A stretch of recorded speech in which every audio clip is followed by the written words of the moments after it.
Música, sua influência na vida do cristão.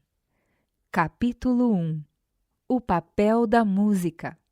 É um dos meios mais eficazes para impressionar o coração com as verdades espirituais.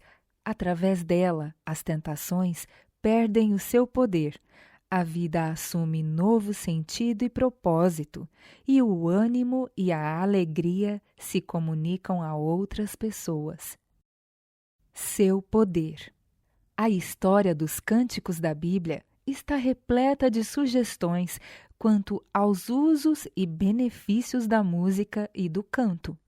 A música, muitas vezes, é pervertida para servir a fins maus e, assim, se torna um dos poderes mais sedutores para a tentação.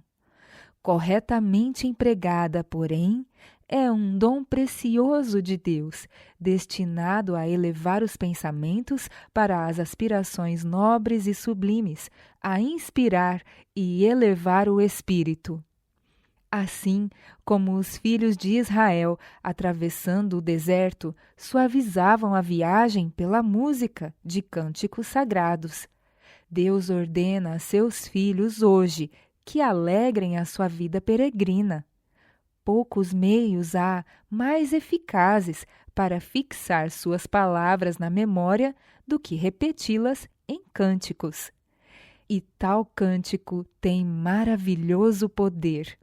Tem poder para subjugar as naturezas rudes e incultas, poder para suscitar pensamentos e despertar simpatia, para promover a harmonia de ação e banir a tristeza e os maus pressentimentos, os quais destroem o ânimo e debilitam o esforço. É um dos meios mais eficazes para impressionar o coração com as verdades espirituais. Quantas vezes ao coração duramente oprimido e pronto a desesperar, vem à memória algumas das palavras de Deus, as de um estribilho há muito esquecido de um hino da infância. E as tentações perdem o seu poder, a vida assume novo sentido e propósito, e o ânimo e a alegria se comunicam a outras pessoas. Nunca se deve perder de vista o valor do canto como meio de educação. Que haja cântico no lar, de hinos que sejam suaves e puros, e haverá menos palavras de censura e mais de ânimo, esperança e alegria. Haja canto na escola e os alunos serão levados para mais perto de Deus, dos professores e uns dos outros.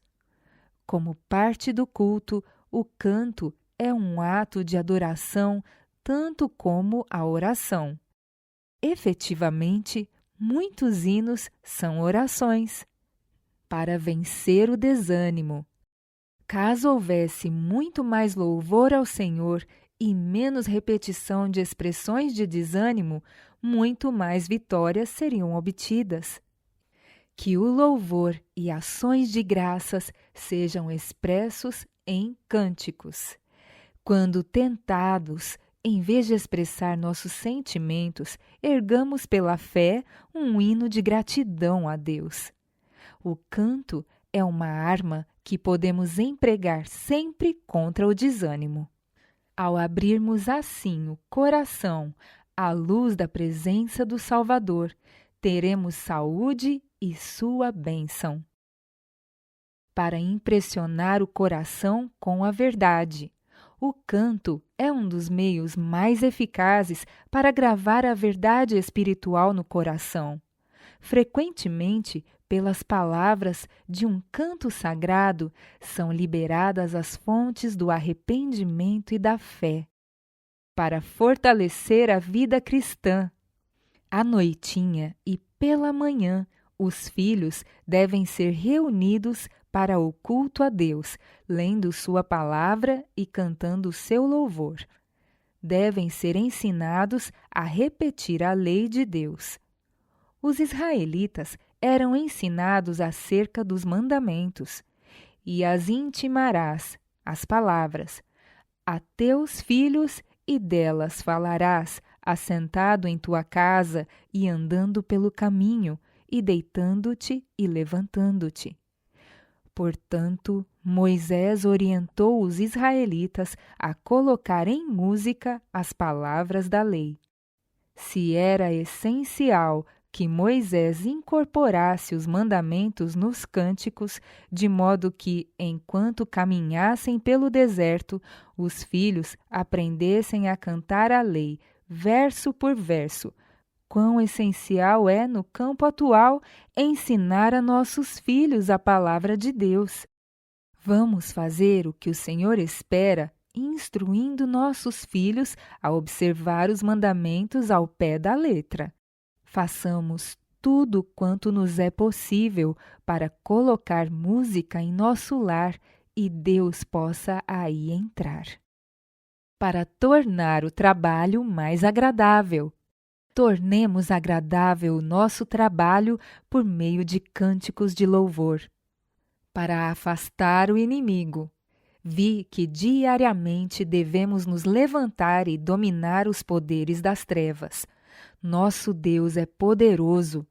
Vi que cantar para a glória de Deus afasta o inimigo e que louvar a Deus o derrota e nos concede a vitória.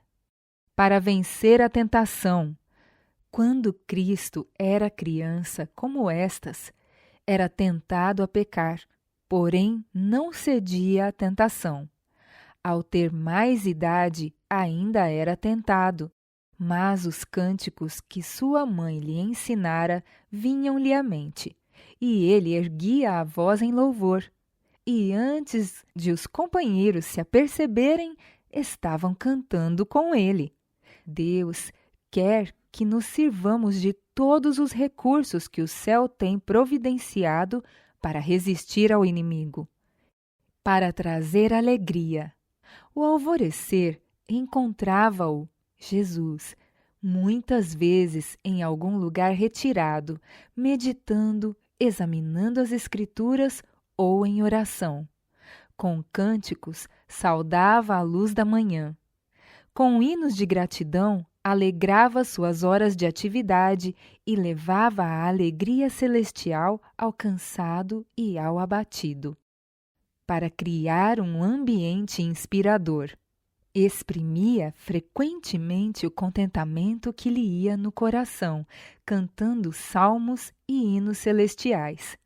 Muitas vezes, os moradores de Nazaré ouviam sua voz erguer-se em louvor e ações de graças a Deus. Estabelecia comunhão com o céu através de cânticos, e quando os companheiros se queixavam da fadiga do trabalho, eram animados pela doce melodia de seus lábios. Podia-se dizer que seu louvor afugentava os anjos maus e, como um incenso, enchia de fragrância o lugar em que se achava. O espírito dos ouvintes era redirecionado dos interesses terrestres para o lar celestial.